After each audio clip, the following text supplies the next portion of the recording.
Ya saben, hermanos, que venimos del Salvador, de la zona costera, buscando allá por Chiquirín, Playitas. Ahí el Señor hace algunos años me llamó a pastorear y ahí estamos. Así que espero, hermanos, que la palabra del Señor sea efectiva esta tarde. Analícelo todo y retenga lo bueno. No piense por el que no vino. Esta palabra es para los que están acá, reunidos esta tarde. Así que quiero que vayan conmigo y solamente, hermano, vamos a estudiar un versículo de la palabra del Señor, y considero que con este versículo tenemos para predicar 1 hora. Evangelio según Mateo. No es San Mateo, porque no era santo, según el Evangelio de Mateo. El hombre no era santo. Evangelio según Mateo, su capítulo 3.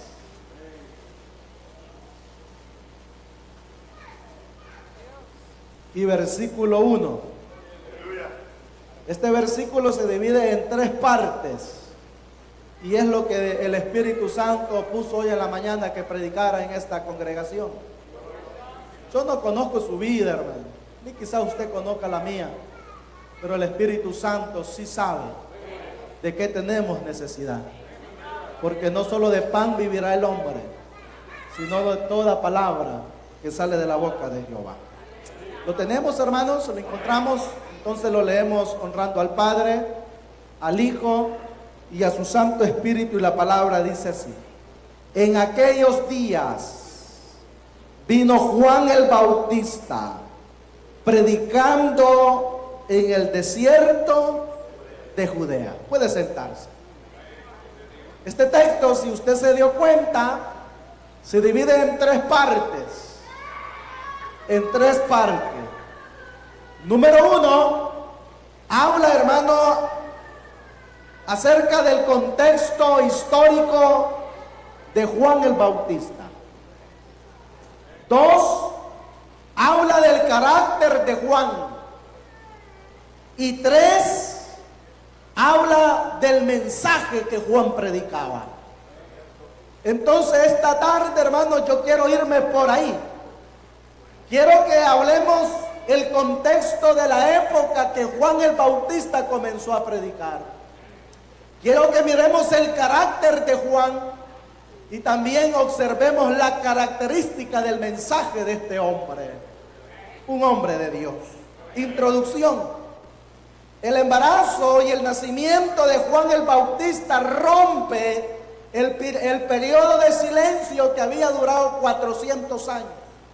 O sea que por 400 años Dios no había revelado, Dios no había hablado y Dios no había levantado ningún profeta, ningún juez, ningún rey, ninguna profecía, porque Israel estaba en el periodo del silencio, donde Dios no hablaba, donde Dios había inmudecido, donde Dios no había levantado absolutamente nada. Pero un hombre muy humilde, trabajando en el palacio, en el templo de Herodes en aquella época, recibe la visita de un ángel. Y ahí con la visita de ese ángel y con la profecía de ese ángel, se estaban rompiendo los 400 años de silencio. Por eso el nacimiento y el embarazo por el cual nace Juan el Bautista es un nacimiento y es un embarazo milagroso. Porque el Dios que nosotros, hermanos, servimos es un Dios que hace milagros y extraordinarios.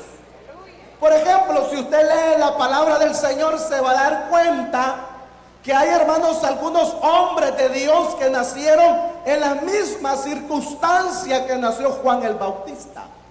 Por ejemplo, hermanos, Isaac. Abraham y Sara no podían tener hijos. Si usted observa el nacimiento de Jacob, Isaac y Rebeca tampoco podían tener hijos.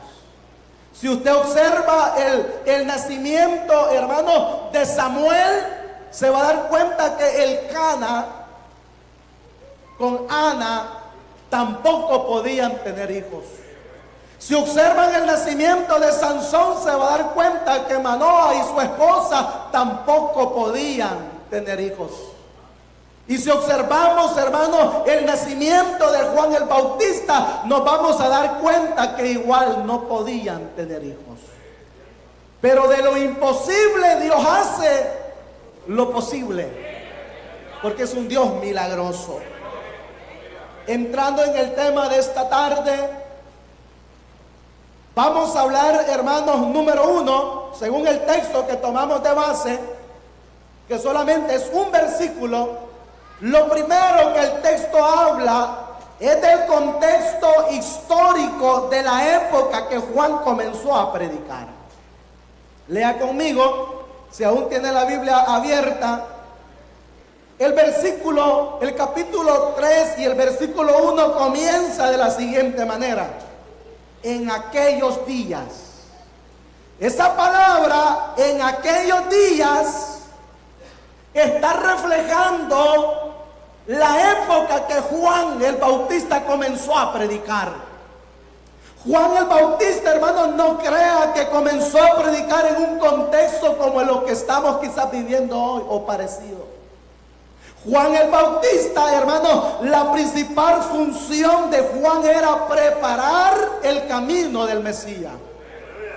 Porque los tiempos que Juan el Bautista vivía eran tiempos malos y tiempos peligrosos. Por eso el escritor, hermano, Mateo comienza rompiendo el periodo de escribir y comienza diciendo: en aquellos días. En aquellos días de Juan el Bautista, la gente estaba perdida. En la época de Juan el Bautista había, hermanos, tantas cosas que yo quiero esta tarde hablar de ellas. Y que cuando vayamos nosotros analizando los días de Juan el Bautista, se va a dar cuenta que son los días que estamos viviendo hoy dentro de la iglesia. Del mundo, pastor, no, dentro de la iglesia. Porque la iglesia está viviendo tiempos peligrosos. Y no nos hemos dado cuenta, hermanos, a dónde está nuestro nivel espiritual. Número 1, en los días de Juan el Bautista era una época de apostasía en Israel. Era una época de apostasía. Y usted me dice: pastor, pero en español, ¿qué significa apostasía? Apostasía significa apartarse apartarse, hermano, de los principios bíblicos. De los principios bíblicos. Y ¿sabe qué, hermano? La iglesia, despacito, sin darnos cuenta, nos vamos, hermano, apartando de los principios bíblicos.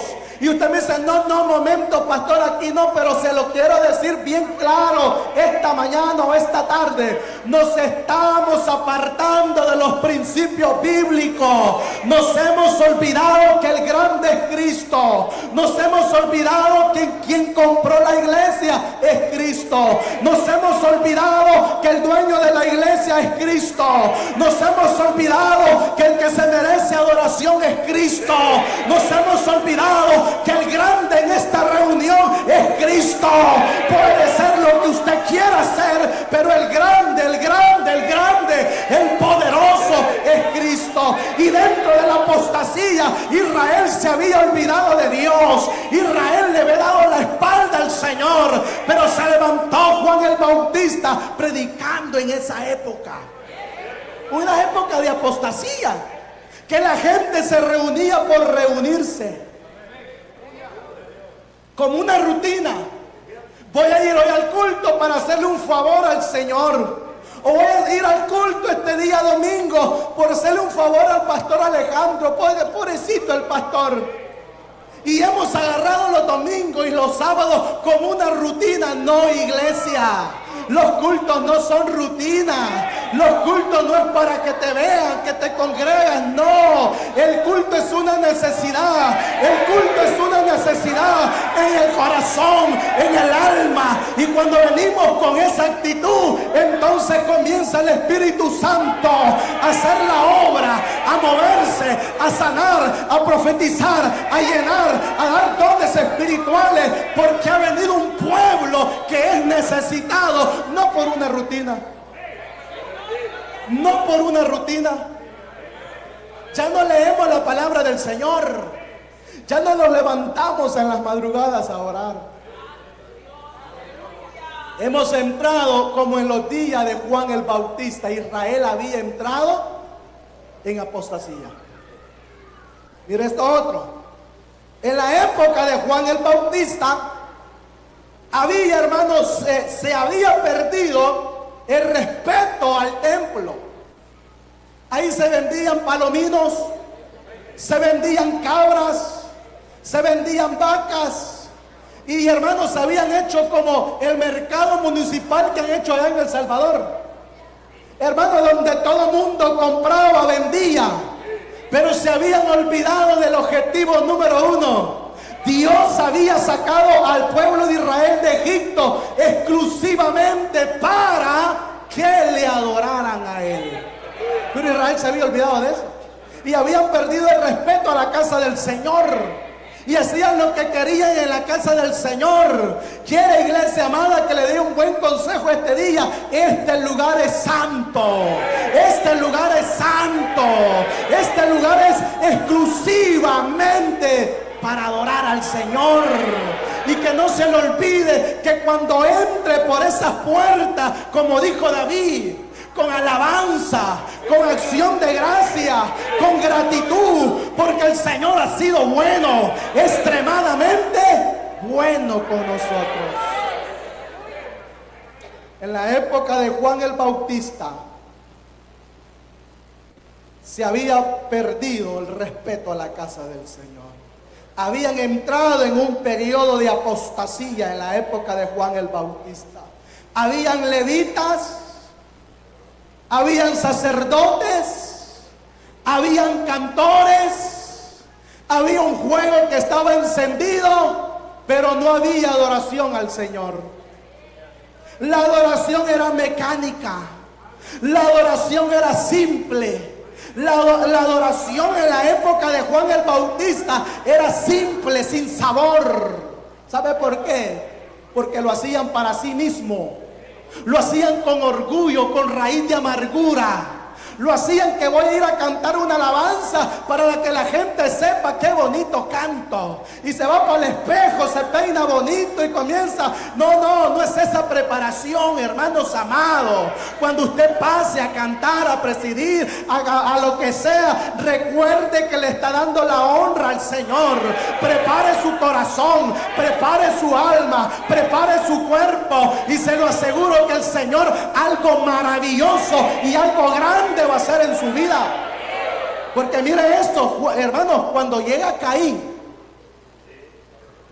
y llega Abel a ofrecer sacrificio, ambos, los dos, llevaban buenas ofrendas. Porque yo he escuchado que no, es que Caín llevó vegetal. No, había una ofrenda vegetal según lo que enseña el Pentateuco. Había una ofrenda vegetal. El problema no fue la ofrenda. ¿Sabe por qué? Porque dice la palabra del Señor que Dios primeramente observó el corazón de Caín y luego observó su ofrenda. Luego observó el corazón de Abel y luego miró la ofrenda. Dios primeramente te va a escanear a ti. Dios me va a escanear a mí. Por bonito que cantes, por bonito que te pongas bonito por todos lados, pero procura andar bonito el corazón, conectado con Dios. Y te lo aseguro que este lugar va a temblar de la gloria de Dios. El Espíritu Santo se va a mover cuando el hombre y la mujer de Dios buscan a Dios de verdad. Se mueve la gloria de Dios. En la época de Juan el Bautista, hermanos, en el templo de Herodes, que había reconstruido Herodes, ahí, hermanos, habían levitas todos los días, todas las horas. Habían cantores cantando toda hora, pero no lo hacían para Dios. lo hacían para acá. Para acá. Y nuestra alabanza no tiene que ser para acá, sino para acá. Para arriba. Para el cielo. Porque dice, Esteban vio la gloria de Dios y vio los cielos abiertos.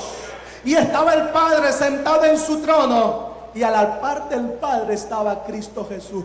Para Él la honra, para Él la gloria, para Él la alabanza y para Él toda exaltación.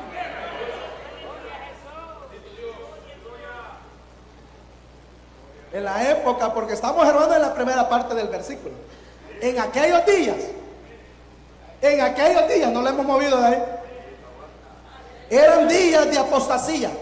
Eran días de irrespeto a la casa de Dios. Había muchos cantores y poca adoración. Había, hermanos, un conocimiento bárbaro en aquella época de Juan el Bautista. Mire, habían unos personajes que se llamaban los escribas. Sabían tanto de la ley, de los profetas y de los libros poéticos y de los libros profetas mayores y menores. Se las sabían de memoria. Eran los escribas, pasaban escribiendo de un pergamino a otro pergamino para que la palabra no se perdiera. Y de tanto escribir se convertían en intérpretes de la ley porque sabían demasiado. Estaban, hermanos, los 70 ancianos que sabían demasiado, un conocimiento grande. Pero habían dos problemas en ellos. Dos. Uno, que no vivían lo que predicaban. Hay de ustedes predicadores, puede gritar lo que quiera, pero si no vive lo que está predicando, es vano lo que habla. Es vano lo que habla. Que yo voy a ir al instituto y que voy a sacar todos los estudios. Puede sacar todo lo que usted quiera, pero el mejor maestro se sigue llamando Espíritu Santo. El que da el conocimiento se llama Espíritu Santo. Y va a pasar el instituto de noche, porque eso no hace el conocimiento. Yo conozco gente con tanto conocimiento, pero es vano. Usa el conocimiento para humillar a otro. Usa el conocimiento para exaltarse. El conocimiento no es para eso, señores. El conocimiento es para ponerlo a los pies de Cristo. Y hay que haga Cristo lo que quiera hacer con ese conocimiento. Y que el mejor maestro que ha existido se llama Espíritu Santo. Yo estaba, hermano, analizando cuántos maestros yo estuve, porque yo estudié. Y soy maestro, porque no se vaya a equivocar, hermano. Este hombre está en contra del bíblico. No, yo soy maestro, 11 años tengo. Pero sigo creyendo y sigo predicando que el Espíritu Santo es el que da el conocimiento. Y si no buscamos Espíritu Santo, entonces nuestro conocimiento será vano.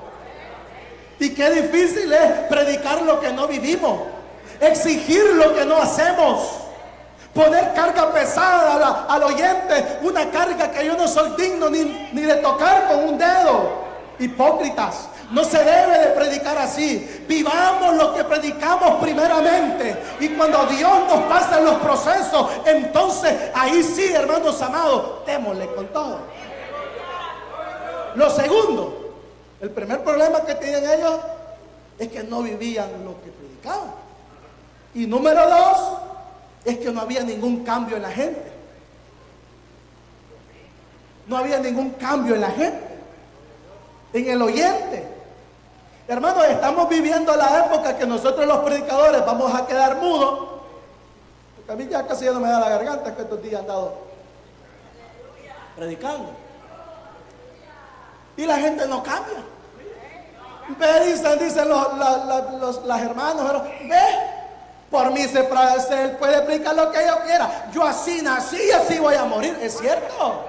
Así se va a morir soberbio, rebelde, pecando. Pero créame que el fin de los fines no es bueno. No es bueno. Porque la palabra del Señor es el que moldea al hombre. La palabra del Señor es que transforma al hombre. La palabra del Señor es el lumbrero, hermano, a nuestros pies. Es la que cambia al hombre, a la mujer de Dios. Es momento de cambiar, hermano. Tantas cosas, hermano. ¿Sabe que la gente del mundo no quiere venir a la iglesia? No quiere venir a la iglesia porque no hemos cambiado nuestra manera de hablar. Tenemos un vestido para acá y otro vestido para afuera. ¿Qué es eso, hombre? La palabra del Señor nos tiene que moldear. Nuestra manera de pensar, nuestra manera de hablar, nuestra manera de vestir. La gente diga, verdaderamente ese hombre ha sufrido una transformación.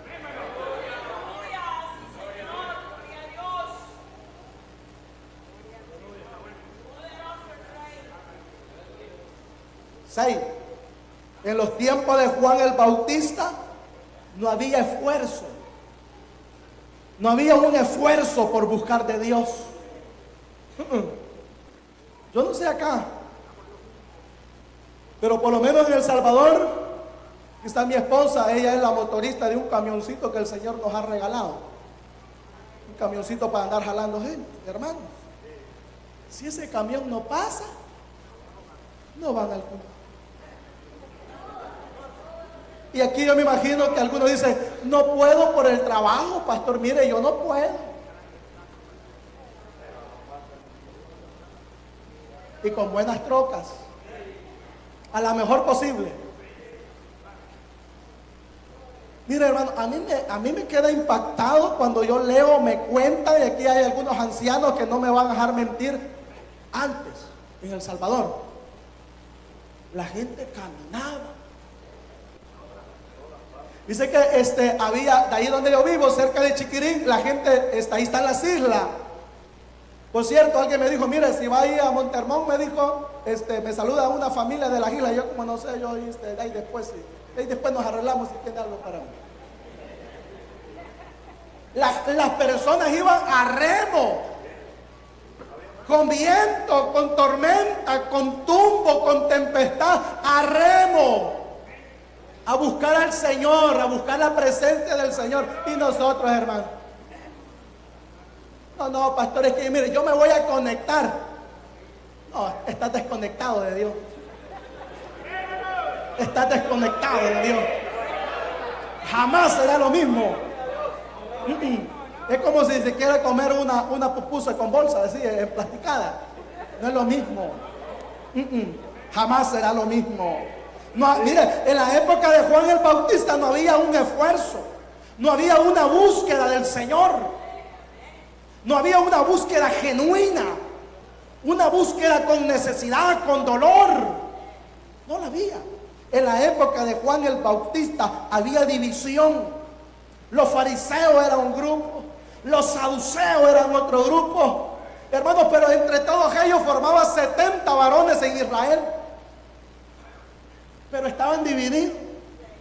José decía una cosa, el otro decía otra cosa, y estaban divididos,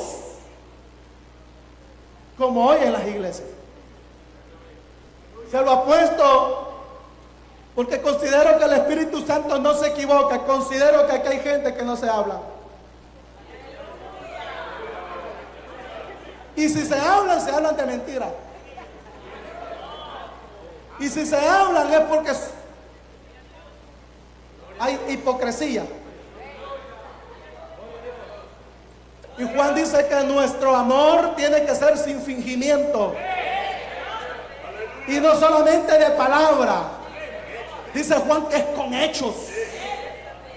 Hermano, yo no sé, pero una iglesia dividida no va a prosperar. Lo más grande de una iglesia es la unidad.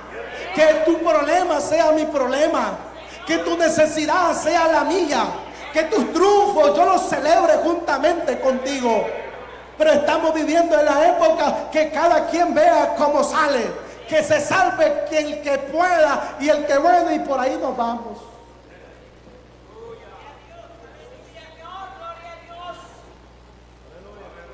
Estos son, y hay más, pero hasta aquí lo vamos. Estos eran los días de Juan el Bautista. Los días de Juan el Bautista. Sigamos leyendo el versículo 1. Dice, en aquellos días, ya lo vimos, Juan el Bautista. Quedémonos ahí. Cuando en la palabra del Señor aparece el nombre con una identificación como Bautista, está hablando del carácter de Juan. Está hablando del carácter, de cómo era en sí él.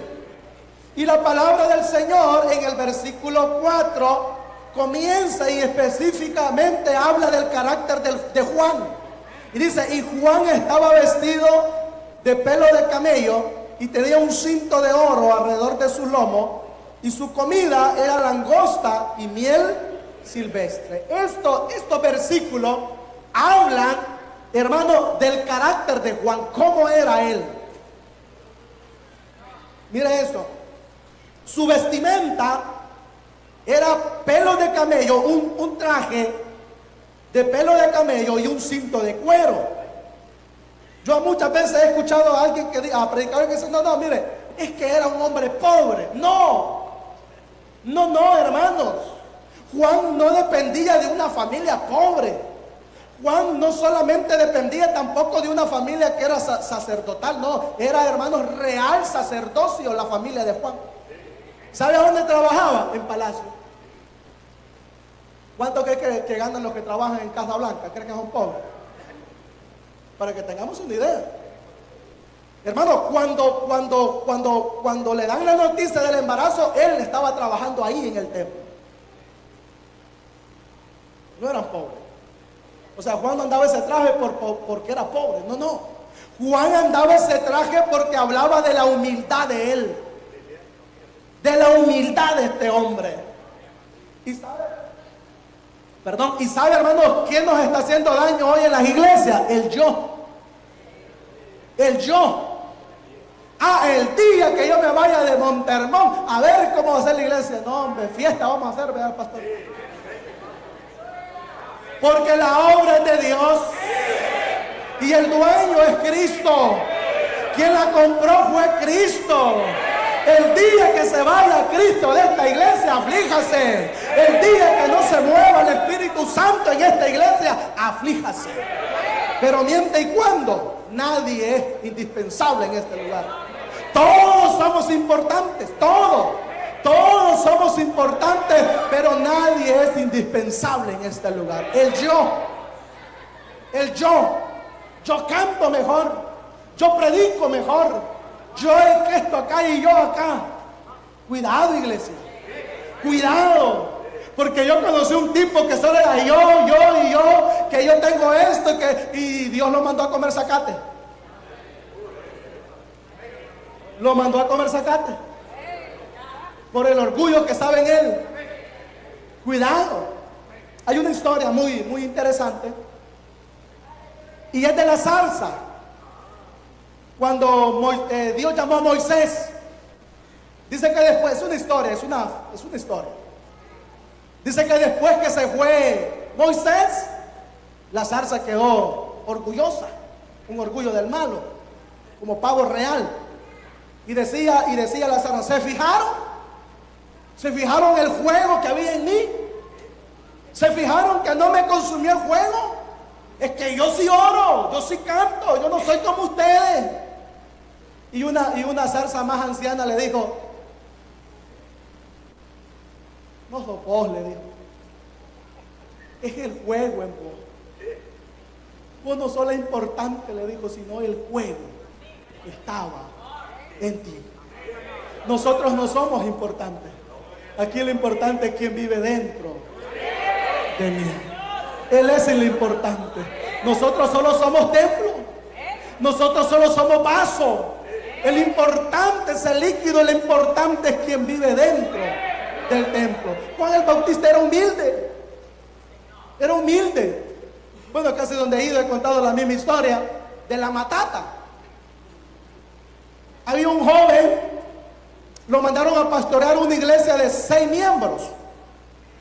Y cuando inició su ministerio debajo de un palo de mango, un árbol de mango, disculpe la palabra que soy salvadoreño, un árbol de mango, ahí comenzó. Con el tiempo lo enviaron a una iglesia más grande. Luego con los años lo enviaron a una iglesia grandota, numéricamente. con un templo bonito como este. Pero siempre andaba la matata. Entonces los diáconos, porque a veces que hay diáconos que la pican mucho. Mire, pastor, le digo, porque hablo que quieren como mandar al pastor, ¿verdad? Mire, pastor, le dijo, a nosotros no nos gusta, le dijo, esa matata que anda, le vamos a comprar un mataché, le dijo. Le trajeron uno de cuero de vaca, precioso. Se lo regalaron, se fue el hombre. El siguiente domingo, la matata de nuevo. Bueno, pastor, ¿y qué pasó? No, dijo él, yo que esta matata, dijo, no la puedo dejar. Porque cuando el orgullo, dijo, me quiere dominar, yo volteo a ver la matata y me acuerdo de dónde salí. Aquí vemos gente salvadoreña que ya se olvidó que allá comía marañones con tierra. Y aquí nos hemos elevado. Perdón por la palabra, pero la palabra. Humildes. Entre más Dios te bendice, humilde. Entre más Dios te use, humilde. Entre Dios más te exalte, humilde. Con los pies en la tierra, que es mejor. Porque si andamos volando, el sopapo va a ser fuerte. Segundo, por cuestión de tiempo, que ya se nos fue el tiempo. Segundo, es, hermanos, la comida de él. Eran langosta y miel silvestre, pero no crean que eran la langosta de aquella, hermano Rigo, que comemos allá, ¿verdad? No eran esas. Eran langostas, insectos.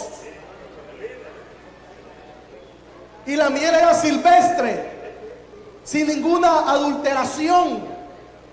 Esto nos habla, hermanos, que Juan el Bautista marcaba la diferencia en un mundo perdido. La comida de él marca el carácter de él, que marcaba la diferencia. Él no comía lo que otro comía, él no vestía lo que otro vestía, porque quería marcar una diferencia en un mundo perdido. Hoy la iglesia no. Hemos traído al mundo dentro de la iglesia. Y dice, no, pastor, pero que no es para tanto, mire, es el mundo. No améis al mundo, ni las cosas que están en el mundo, porque si alguien ama al mundo, se constituye enemigo de Dios. Busque lo que quiera buscar, la excusa que usted quiera buscar, pero es el mundo. Hermano, ya paremos la eso de andar hablando al pastor. Mire, pastor, y esta falda es malo o es bueno, y que no tenés Espíritu Santo en ti. Y que no tenés ojitos bonitos para verte al espejo y que el Espíritu Santo te diga, no, hija, eso no está correcto lo que estás haciendo. Pero despacio hemos traído al mundo a la iglesia, despacio, sin darnos cuenta. Como los troyanos, ¿se acuerdan, verdad?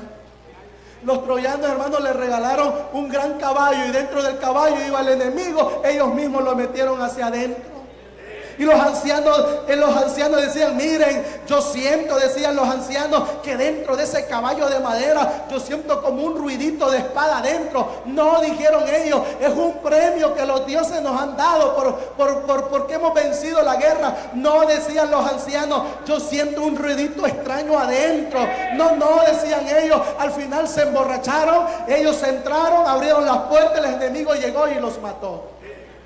Cuando la palabra te llegue, hablando de ruidos extraños, pon oído a la palabra. Cuando los ancianos se paren y estén diciendo que hay cosas que no están correctas dentro de la iglesia, hay que parar orejitas, porque el daño será grande, la consecuencia será grande. Yo y usted podemos pecar lo que queramos, pero se lo aseguro que las consecuencias que vendrán serán grandes. Sigamos leyendo el texto.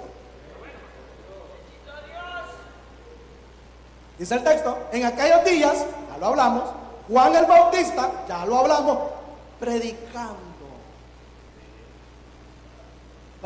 Ahí quedemos, la palabra predicando. ¿Cuál era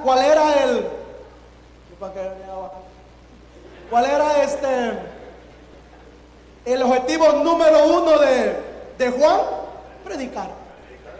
Predicar, preparar el camino del Mesías. Pero yo quiero ir más allá. Yo quiero, hermanos, que en estos 20 minutos o 15 minutos hablemos de la característica del mensaje de Juan.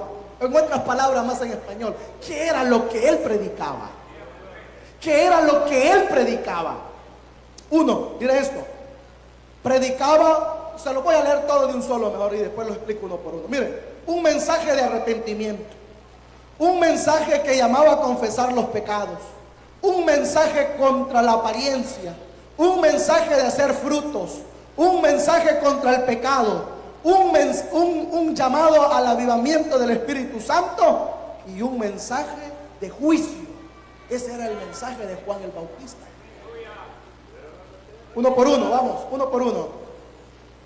Lea conmigo el verso 2. Y diciendo, arrepentidos, hasta ahí quedamos. Diciendo, arrepentidos. El mensaje, la característica número 1 del mensaje de Juan era un mensaje de arrepentimiento.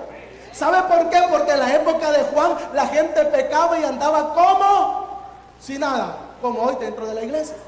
Habemos personas que pecamos como si nada. Pero ¿sabe qué? A mí me conmueve, hermano, la historia de Pedro. Pedro, hermano, siendo apóstol, el Señor le dijo, mira, Pedrito, hoy esta noche van a venir por mí y te lo aseguro, le dijo él, que tú me vas a negar. No, le dijo él, ¿cómo te voy a negar, maestro? Le dijo, si me toca ir a la cárcel, yo voy a la cárcel por ti. Y si me toca morir, yo muero contigo, no te preocupes, le dijo. No, hermano, en la primera de cambio lo estaba negando. Alguien se acercó y le dijo, que tú andabas con él, no lo conozco, le dijo. Después se acercó otro y dijo, vea que tú andabas con él. Es que no lo conozco, hombre, dijo él.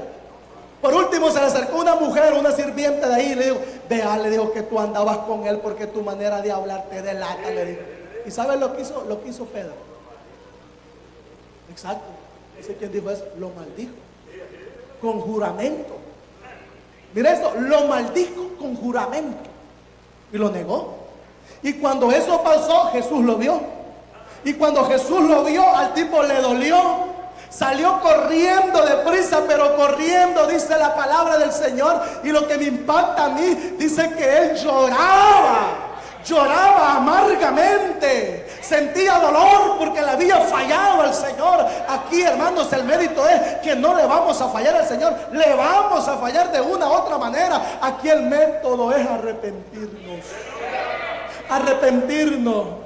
No, pastor, es que mire, yo tengo tantos años de estar en el evangelio, usted ni había nacido y me está llamando. Arrepentite, hombre. Es que no se trata por los años, por lo que sea, sino un corazón constrito y humillado. El Señor no lo desprecia. Te lo aseguro que si buscamos el arrepentimiento genuino, el Señor nos va a perdonar y nos va a usar y recreará los huesos que Él mismo ha abatido. Mire, el mensaje de Juan no era fácil, hermano. Arrepiéntanse, decía. Den frutos dignos de arrepentimiento. Hermanos, necesitamos buscar el rostro del Señor. Ahí en lo oculto, en lo íntimo. Porque dice la palabra del Señor que el que no confiesa su pecado no va a prosperar. Él se apartará de ti. Y tú vendrás al culto y no le vas a sentir sabor al culto. Ahí en silencio, en tu habitación, en tu oficina, en tu carro, puedes agarrar el timón y decirle, Señor, he fallado. He pecado contra el cielo y he pecado contra ti. No soy digno de ser llamado. Digo, te lo aseguro que el Espíritu Santo te va a abrazar. Y serás mejor de lo que antes era.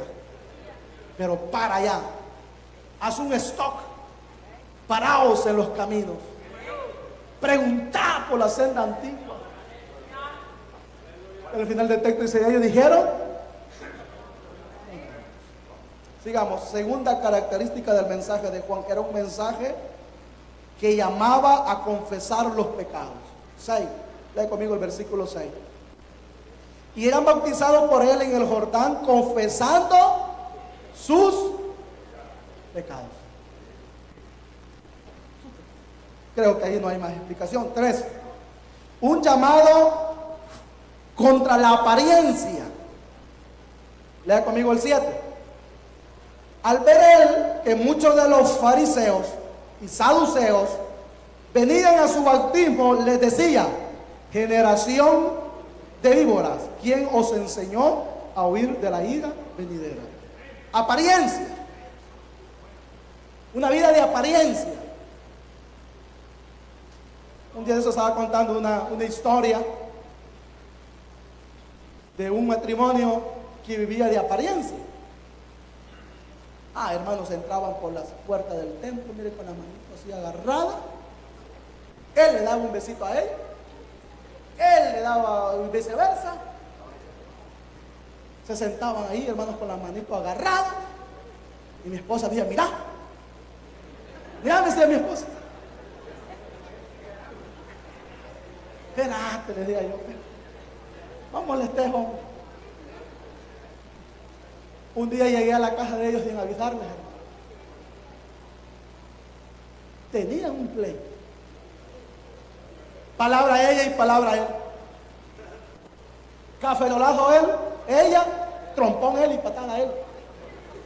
¿Saben por qué? Porque vivían de apariencia. Y viene Juan el Bautista cuando ve llegar a los fariseos, a los saduceos, que vivían de apariencia.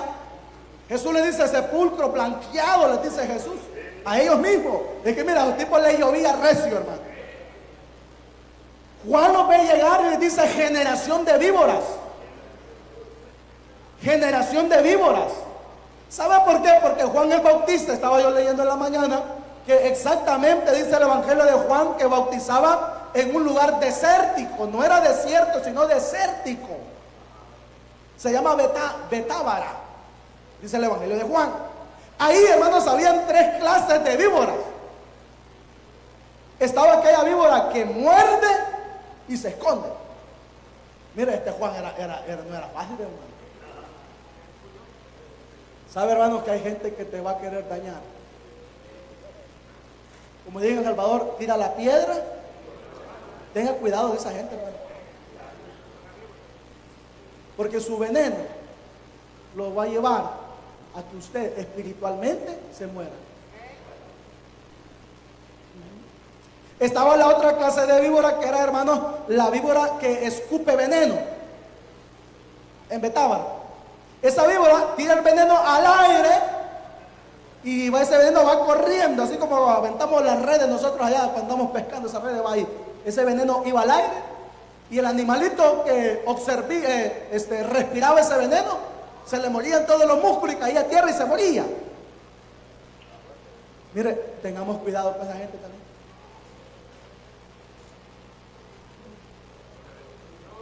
Eso que andan diciendo, mira vos, ya sabes vos, ya sabes lo que andan diciendo del hermano Fulano.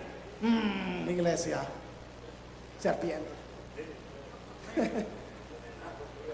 ¿Sabe qué? Él se va a ir en paz y usted va a caer envenenado. Él va a ir a buscar a ver a quién más envenena. No, hermano, corte eso. Mira, vos ya sabés los que andan hablando del hermano pastor. Voy a ver, ¿qué andan hablando? Ya se quedó yo estoy con el veneno. Corte, mire. Cuando alguien le llame, mira, un texto, porque por texto a veces comienza una llamadita.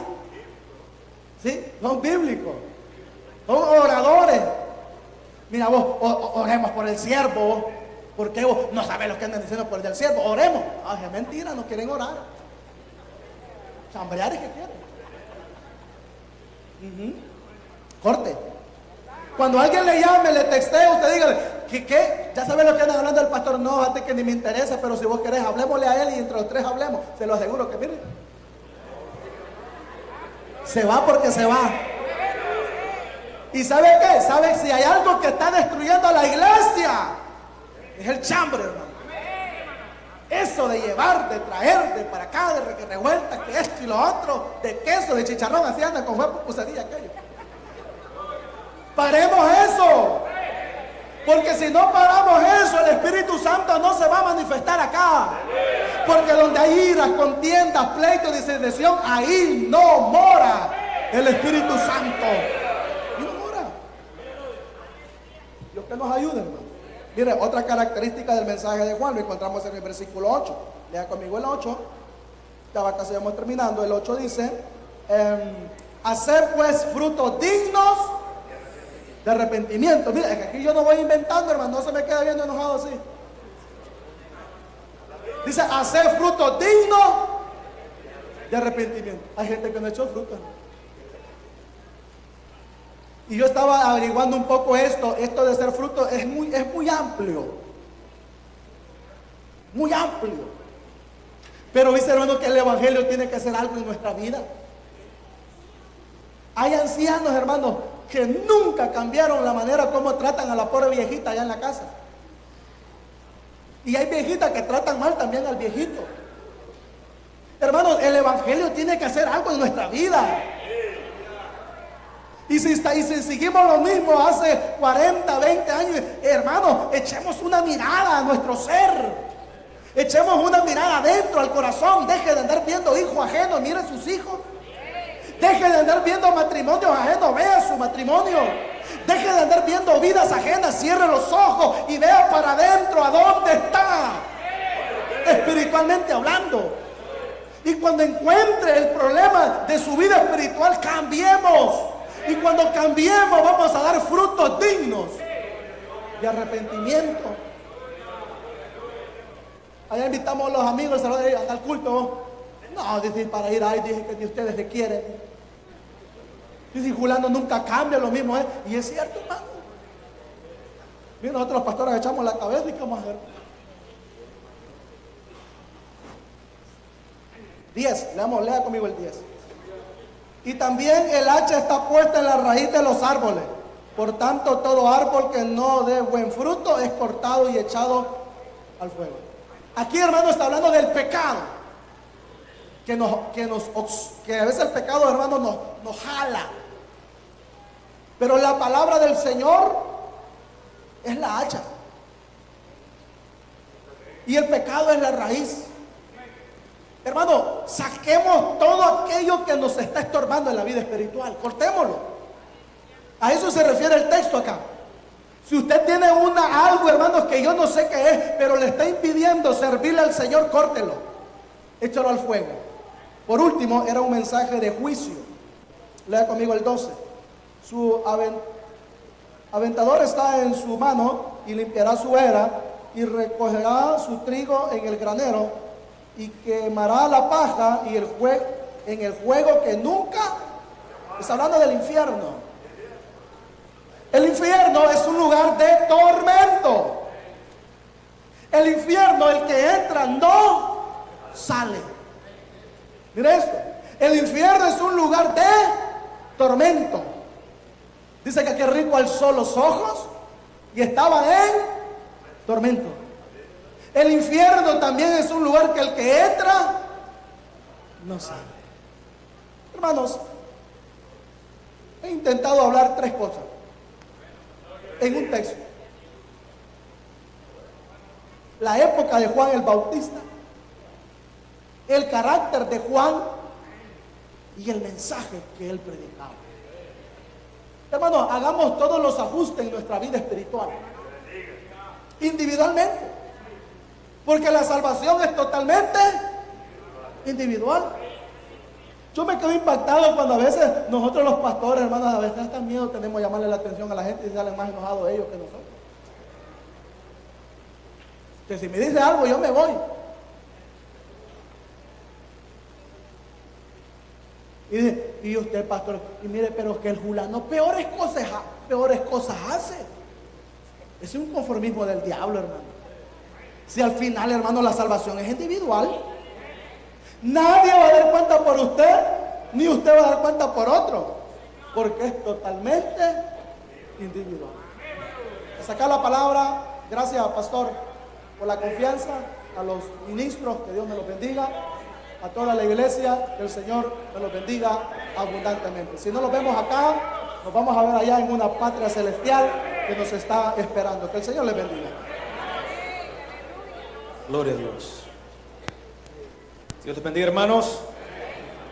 Veo su rostro y veo que se han gozado. ¿Cuántos recibimos la palabra del Señor? Amén. Dios ha hablado a nuestras vidas. Oramos que nos trajera ese maná del cielo de lo cual nosotros necesitábamos. Es lo que nosotros necesitamos. Que Dios nos hable, que Dios nos corrija, que Dios nos enseñe. Porque no hay mejor manera para nosotros, hermanos, de que nos escanee que la palabra. Ahí nos sacan todo. Era mi vida gris y vacía, nada tenía valor para mí. El sol, las flores, la primavera, el suave canto de un ruiseñor. Mi mente estaba confusa y vacía, ya no tenía razón de vivir. Constantemente mi madre me hablaba que ella tenía un Salvador. Fue una campaña